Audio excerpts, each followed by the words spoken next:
看谁大输呢？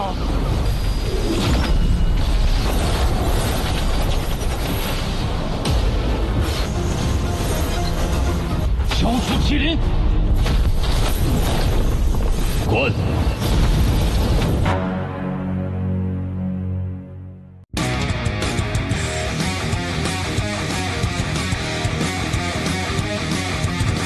Halo guys, kembali lagi bersama Mimin di channel Nafilm. Bagaimana kabar kalian hari ini? Semoga masih diberi kesehatan ya. Dan pada video kali ini, Mimin hadir kembali untuk meneruskan alur cerita dari Babang Shihao dalam Perfect World episode terbaru, yaitu Perfect World episode 215. Yang mana pada Perfect World episode 215 ini menceritakan Shihao yang harus melawan Ning Chuan lagi, bahkan beberapa orang setelah masuk Akademi Tianchen. Karena mereka akan memperebutkan jilin putih peninggalan gadis kecil era kuno abadi tersebut. Dan seperti apa alur cerita selengkapnya, jangan lupa pencet tombol like dulu jika kalian suka. Dan kita langsung saja masuk ke alur ceritanya.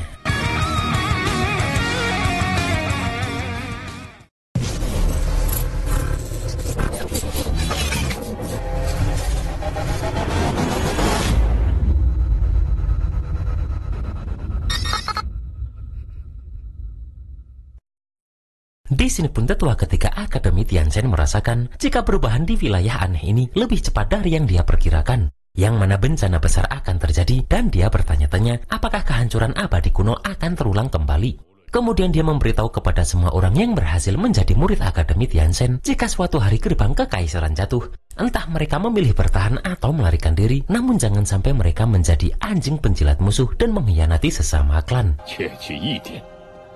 Mendengar itu pun beberapa murid mengatakan jika itu tak mungkin terjadi. Akan tetapi tetua ketiga mengatakan jika sifat manusia itu rumit. Karena pernah ada orang yang menyerahkan kutanya demi menyelamatkan nyawa klannya dan bertahan hidup. Ada pula yang demi mengejar puncak kekuatan rela mengkhianati prinsipnya. Serta ada pula yang karena dendam pribadi rela menjadi kaki tangan musuh. Di sini terlihat jika lambang teratai di dahi Shihao tiba-tiba bersinar. Tetua ketiga juga berpesan agar lebih baik mereka mati di medan perang daripada menjadi pengkhianat yang dikutuk sepanjang masa. Kemudian karena mereka sudah lulus ujian seperti yang dijanjikan, seharusnya mereka bisa langsung masuk ke Akademi Tianchen bersama tetua ketiga ini. Akan tetapi baru-baru ini di tanah tak bertuan telah muncul seekor jilin putih. Dan karena perang akan segera pecah, maka kesempatan surgawi seperti ini pun tak boleh mereka sia-siakan. Yang mana tetua ketiga meminta mereka semua mencari jilin putih itu. Dan siapapun yang berhasil menaklukkannya, maka semua tetua Akademi Tianchen akan sepenuh hati melatih dengan seluruh kekuatan yang dimiliki Akademi. Setelah itu terlihat jika tetua ketiga ini langsung membuka portal menuju jilin putih itu berada. Di sini pun Cao Yuseng meminta Shihao pergi bersama karena tak mudah mereka bisa bertemu lagi seperti ini. Sementara gadis naga penasaran apakah Shihao mempunyai takdir untuk menaklukkan jilin tersebut.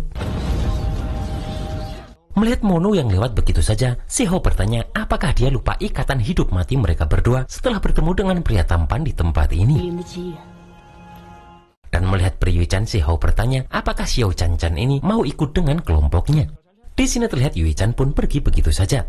Namun Shihao mengatakan jika paman Yui Chan saja sampai datang kepada Shihao dan melamarkan Shihao untuk Yui Chan. Akan tetapi Yui Chan yang seperti tak peduli pun langsung masuk portal tersebut.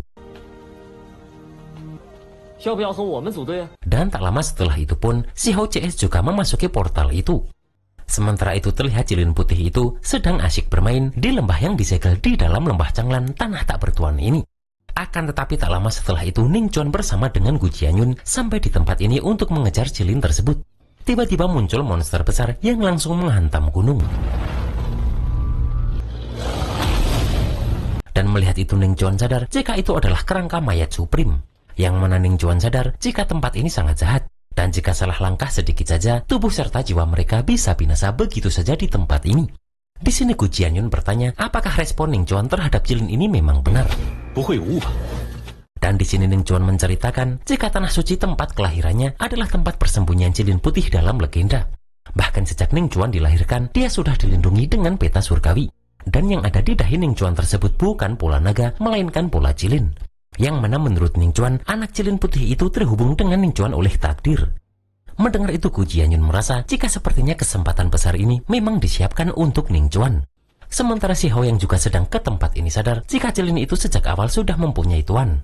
yang mana jika Cilin itu mengakui Ning Chuan sebagai tuannya, maka itu akan lebih menyakitkan untuk si Hao daripada terbunuh. Sementara keempat orang dari Akademi Tianzhen sudah menggunakan kompas terbang Tianchuan yang adalah harta kuno. Sementara Hong Yu menggunakan roda pengejar matahari, yaitu harta khusus dari keluarga Hong. Dan melihat orang-orang itu terbang, Hong Yu menganggap mereka adalah orang-orang yang menyedihkan. Karena bahkan mereka tak punya senjata kendaraan yang layak. Akan tetapi si Hao langsung mengeluarkan kereta perang perunggu ilahi 5 warna yang awalnya milik Lin Tian tersebut dan mengajak teman-temannya langsung naik. Melihat itu, keempat orang tadi terkejut karena si Hao mempunyai kereta level ketua sekte ini. Di sini pun Cao Yuseng sedikit ngeledekin mereka dengan berkata mereka mau ikut naik atau tidak. Kemudian Yue Liu menyindir Lin Tian dengan berkata jika sepertinya kereta ini agak familiar. Akan tetapi Hong Yu meminta Lin Tian tenang saja karena Hong Yu mempunyai tombak emas abadi yang juga harta karun sektenya yang bisa merebut esensi darah dari Cilin itu. Yang mana itu bisa membuat Lin Tian mencuci otak dan sumsum tulangnya. Sementara Gu Jianyun sadar jika semua orang sudah ikut mengejar. Dan dia bertanya pada Ning Chuan, mungkinkah mereka akan mengambil keuntungan? Akan tetapi Ning Chuan mengatakan jika dirinya bisa lebih dulu menemukan Cilin itu, maka keberuntungan pasti akan menjadi miliknya. Di sini terlihat jika gunung tempat Cilin itu bereaksi setelah Ning Chuan berusaha memanggil Cilin itu menggunakan pola di dahinya. Akan tetapi kereta perang yang ditunggangi si Hao langsung menuju ke tempat itu lebih dulu. Yang mana terlihat jika semua orang langsung masuk ke dalam gunung tersebut. Tak lama setelah itu Ning Chuan dan Gu Jianyun telah tiba dulu, sementara Cilin itu langsung ngumpet. Dan melihat banyak orang yang datang, Gu Jianyun meminta mereka mengecilkan suaranya agar tak menakuti Cilin tersebut. Setelah Cilin itu muncul, si Hao terkejut karena Ning Chuan juga memancarkan nafas spiritual Cilin. Kemudian terlihat Cilin itu keluar setelah Ning Chuan dengan lembut memintanya untuk datang. Terlihat Cilin ini terus maju seperti terpancing dengan wajah Ning Chuan ini. Di sini pun si Hao hanya berharap agar Cilin ini tak tertipu dengan Ning Chuan tersebut. Terlihat Ning Chuan memasang wajah lembut agar Cilin itu mau datang ke pelukannya. Dan si Hao seperti ingin menghentikannya, melihat Cilin itu yang perlahan meloncat seperti ingin menuju Ning Chuan. Akan tetapi yang membuat semua orang terkejut adalah karena Cilin ini melewati Ning Chuan begitu saja dan melompat ke arah lain. Dan semua orang hanya bisa melihat Cilin ini mendatangi seseorang yang berada di balik kabut. Di sini terlihat Ning Chuan tampak tak percaya dengan semua ini. Dan melihat gadis di kabut itu, Ning Chuan bertanya-tanya apakah dia adalah orang yang berasal dari era kuno abadi dan hidup lagi. Sementara si Hao bertanya-tanya mungkinkah dia adalah gadis pemilik Cilin itu. Dan si Hao berpikir jika mungkin gadis dari era kuno abadi itu benar-benar sudah berinkarnasi. Terlihat kabut mulai menghilang dan semua orang terkejut karena gadis yang dipilih Cilin itu adalah Tai Yin Yutu. Cao Yuseng pun bertanya-tanya bagaimana gadis ini bisa datang ke tanah yang disegel ini. Melihat itu pun Tianlang memberitahu Hong Yu jika gadis ini adalah orang yang berasal dari zaman sekarang. Sementara si Hao berpikir jika Tai Yin Yutu memang adalah reinkarnasi dari gadis itu, kenapa fluktuasi jiwanya benar-benar berbeda meski sikapnya agak mirip. Di sini pun semua orang meminta Tai Yin Yutu meletakkan Cilin itu karena jika tidak, mereka akan bersikap kejam kepadanya. Melihat si Hao dan Cao Yuseng yang berada di sini, Tai Yin Yutu pun langsung menyapa mereka. Sementara si Hao berpikir apakah Cilin ini sudah dipermainkan oleh Tai Yin Yutu. Terlihat Tai Yin Yutu pun meminta si Hao membantu dirinya dan Cilin itu yang dia beri nama si kecil. Dan mendengar itu, Monu tampak sedikit tertawa.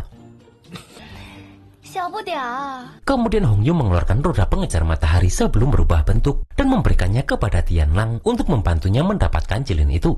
Dan tiba-tiba tubuh Tianlang ini berubah menjadi monster serigala setelah menyerap harta tersebut. Yang mana terlihat jika Tianlang ini langsung berusaha menyerang Tai Yin Yutu.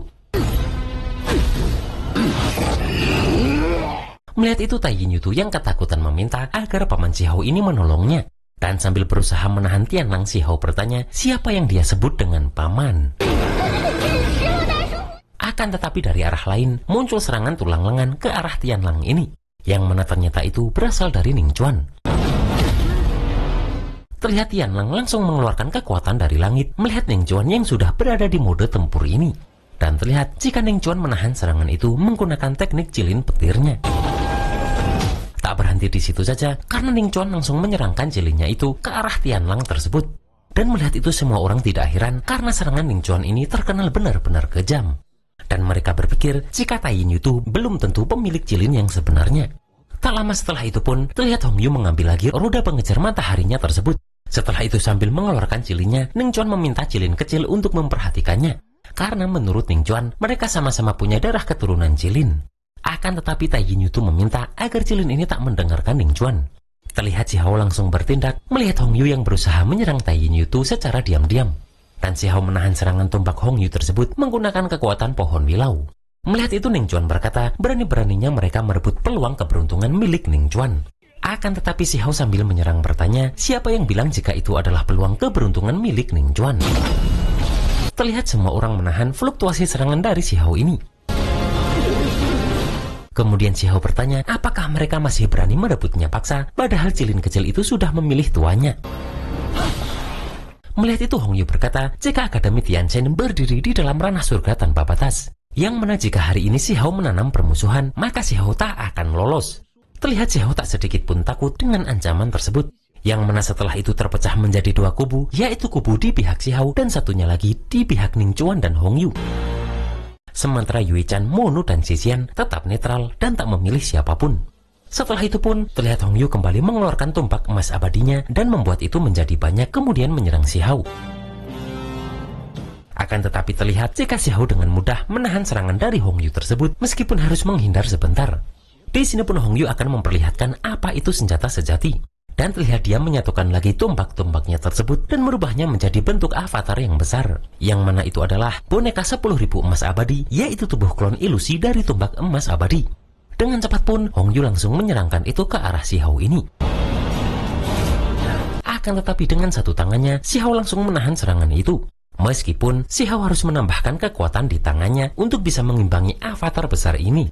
Melihat itu Hong Yu terkejut karena seorang dewa surgawi saja sulit menahan ini, namun Si Hao mampu menahan itu dengan tangan kosong. Di sini pun Si Hao merasakan jika ternyata di dalam boneka ini terkandung banyak emas abadi, yang mana Si Hao langsung berpikiran menggunakan itu untuk memurnikan pedang Daluonya. Terlihat Si Hao langsung mengeluarkan pedang Daluonya dan mengeluarkan khodam pedangnya untuk menyerap emas abadi ini, yang mana teknik itu disebut pedang penelan 8 belantara. Terlihat Hong Yu terkejut karena Si Hao mulai menelan harta berharganya itu.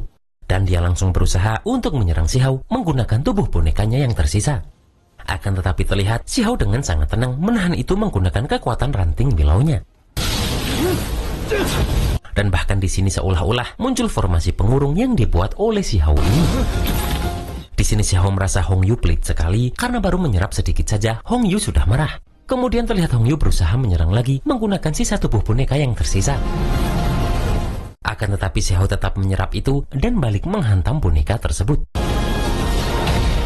Melihat itu Cao Yusheng berkata, jika kelompok tukang makan minum mereka bertambah satu anggota baru. Dan terlihat jika pedang Daluo Si Hao ini menyerap habis emas abadi yang terkandung dalam tombak Hong Yu tersebut. Kemudian Si Hao berkata, jika mereka masih berani semena-mena, maka Si Hao tak hanya akan memakan barangnya saja. Sementara Hong Yu kebingungan bagaimana cara dia menjelaskan ini kepada sektenya. Kemudian terlihat jika Ning Chuan kembali bergerak untuk merebut cilin itu dari Tai Yin Yutu. Akan tetapi dengan cepat Si Hao bertindak dan langsung melemparkan Ning Chuan ini. Dan bagi Si Hao, Ning Chuan sedang menggali kuburannya sendiri. Di sini pun Ning Chuan akan membuat pertarungan hari ini untuk menuntaskan semua perhitungan kepada Si Hao, sang darah pendosa ini. Mendengar itu pun Cao Yusheng tak menyangka jika Ning Chuan menggores luka lama di hati Si Hao dengan perkataannya barusan. Terlihat Si Hao langsung bersiap dengan teknik kunpengnya, sementara Ning Chuan sudah bersiap dengan cilin kunonya. Akan tetapi tetua ketiga muncul kembali dan meminta mereka berhenti karena perang besar akan segera pecah. Dan mereka malah bertikai dengan orang-orang sendiri. Si Hao pun tak terima karena Ning Chuan terus menyebut dirinya dengan sebutan keturunan darah pendosa. Yang mana Si Hao bertanya pada tetua ketiga apa sebenarnya darah pendosa itu. Namun di sini tetua ketiga ini hanya berkata agar mereka mengakhiri pertikaian ini. Mendengar itu Si Hao bertanya keadilan macam apa ini. Akan tetapi tetua ketiga mengatakan jika masalah ini sangat kompleks. Yang mana jika suatu hari Si Hao berjodoh dan bertemu dengan orang yang mengetahui tentang kebenaran itu, maka Si Hao akan mengerti segalanya. Si Hao pun heran karena semua orang selalu bungkam dan menghindar saat ditanya tentang darah pendosa. Yang mana Si Hao berpikir apakah mereka takut pada kebenaran di balik darah pendosa itu.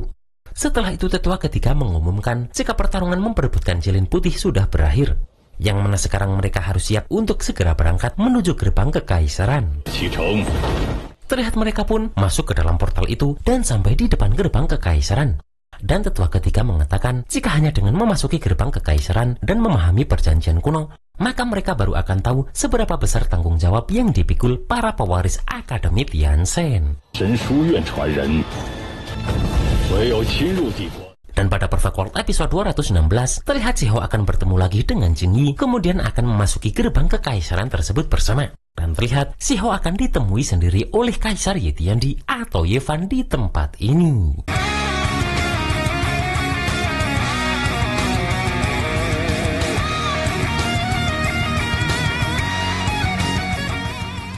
Dan itulah guys alur cerita Perfect World episode 215 ini. Lagi-lagi Xiahou ini selalu banyak cara ya untuk mendapatkan kekuatan dan kesempurnaan hartanya.